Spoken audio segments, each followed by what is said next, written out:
નમસ્કાર મિત્રો, ઘણા બધા દર્દી અમને આવીને પૂછતા હોય છે કે સાહેબ મારી કેન્સરની કિમોથેરાપીની દવા ચાલે છે કે ઘણીવાર બીજા કોઈ રોગમાં અલ્સરેટિવ કોલાઇટિસ જેવા રોગમાં દવા ચાલે છે, હવે દવા બહુ નથી કામ કરતી તો ડૉક્ટરે અમને ક્લિનિકલ ટ્રાયલ્સમાં ભળવાનું કે નામ નોંધાવવાનું કહ્યું છે, તો એ કરાય કે ન કરાય, એનો મતલબ શું થાય?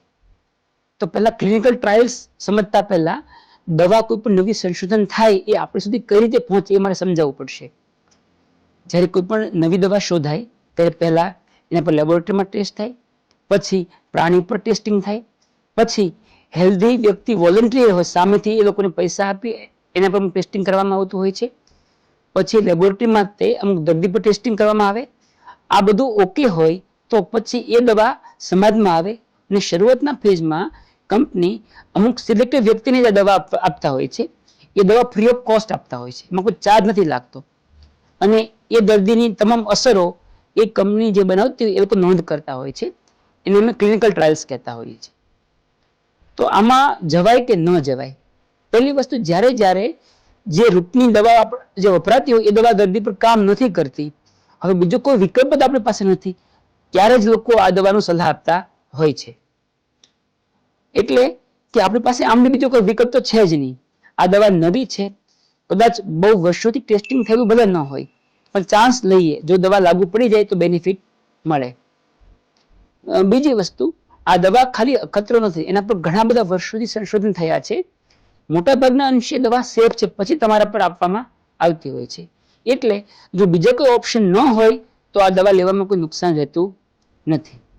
બીજી વસ્તુ, ઘણીવાર દર્દીઓને કોસ્ટના બહુ પ્રોબ્લેમ હોય, અમુક કેન્સરની દવાઓ ખૂબ મોંઘી હોય છે, તો આ દવાઓ આ જે વપરાય છે એ પણ ખૂબ મોંઘી દવાઓ હોવા છતાં પણ એ ક્લિનિકલ ટ્રાયલના ભાગરૂપે ફ્રીમાં આપવામાં આવતી હોય છે.